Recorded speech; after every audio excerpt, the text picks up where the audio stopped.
বিগত সময়ে দুর্নীতিতে জড়িতদের বিরুদ্ধে ব্যবস্থা নেওয়ার হুঁশিয়ারি দিয়েছেন স্থানীয় সরকার মন্ত্রী ডক্টর মঈন খান। বলেছেন, নিয়ম কানুন অনুসরণ করে সরকার যথাসময়ে স্থানীয় সরকার নির্বাচন ঘোষণা করবে। নতুন তথ্য ও সম্প্রচার মন্ত্রী আন্দালিব রহমান পার্থ বলেছেন, গণমাধ্যমের ওপর কোনোভাবেই নিয়ন্ত্রণ নয়। আরও জানাচ্ছেন আমিনুল ইসলাম। রোববার সচিবালয়ে নিজ দপ্তরে প্রথম কর্মদিবসে স্থানীয় সরকার বিভাগের কর্মকর্তাদের সঙ্গে মতবিনিময় করেন স্থানীয় সরকার মন্ত্রী ডক্টর আব্দুল মঈন খান।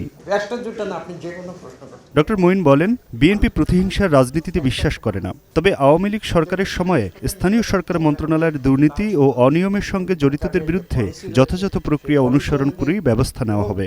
জনগণের ইচ্ছার প্রতিফলন ঘটানোর জন্যই আমরা এদেশে যে কয়েকটি নির্বাচন, আপনি সিটি কর্পোরেশন বলেছেন, সিটি কর্পোরেশন নয়, এখানে বিভিন্ন স্তরে নির্বাচন হয়েছে, পাঁচটা স্তরে এখানে নির্বাচন, প্রত্যেকটি স্তরে নির্বাচন হবে এবং সত্যিকার অর্থে জনগণের প্রতিনিধিরা সেই নির্বাচনে নির্বাচিত হোক, এটাই আমাদের প্রত্যাশা। মঈন খান আরও বলেন, স্থানীয় সরকার ব্যবস্থা সঠিকভাবে কাজ করলে রাষ্ট্রের সামগ্রিক ব্যবস্থাপনাও কার্যকর হবে। সরকার সব মানুষের সেবা করবে, এটা সত্যি, কিন্তু আমাদের মূল লক্ষ্য থাকবে কিন্তু সমাজের ভাগ্যাহত দরিদ্র যারা আন্ডার প্রিভিলেজ তাদের। রোববার সচিবালয়ে প্রথমবারের মতো অফিস করে মন্ত্রণালয়ের কর্মকর্তাদের সঙ্গে শুভেচ্ছা বিনিময়কালে তথ্যমন্ত্রী আন্দালিব রহমান পার্থ বলেন, সরকারের কাজ জনগণের কাছে বিশ্বাসযোগ্যভাবে তুলে দেওয়া এবং মানুষের সঙ্গে সরকারের সম্পর্ক আরও দৃঢ় করাই তার মন্ত্রণালয়ের অন্যতম দায়িত্ব।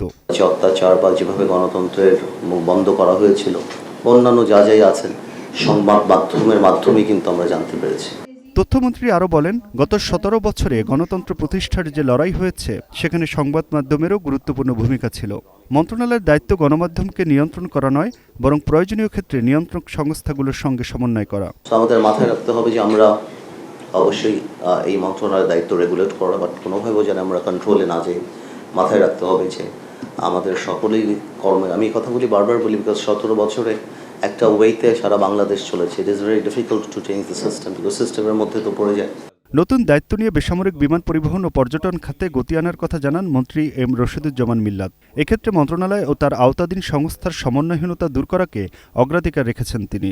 মধ্যপ্রাচ্যের ফ্লাইট আমরা অনেক বাড়াতে চাই। আমরা যতদূর সম্ভব বিমানের সক্ষমতা অনুযায়ী আমরা লিজগুলি করব।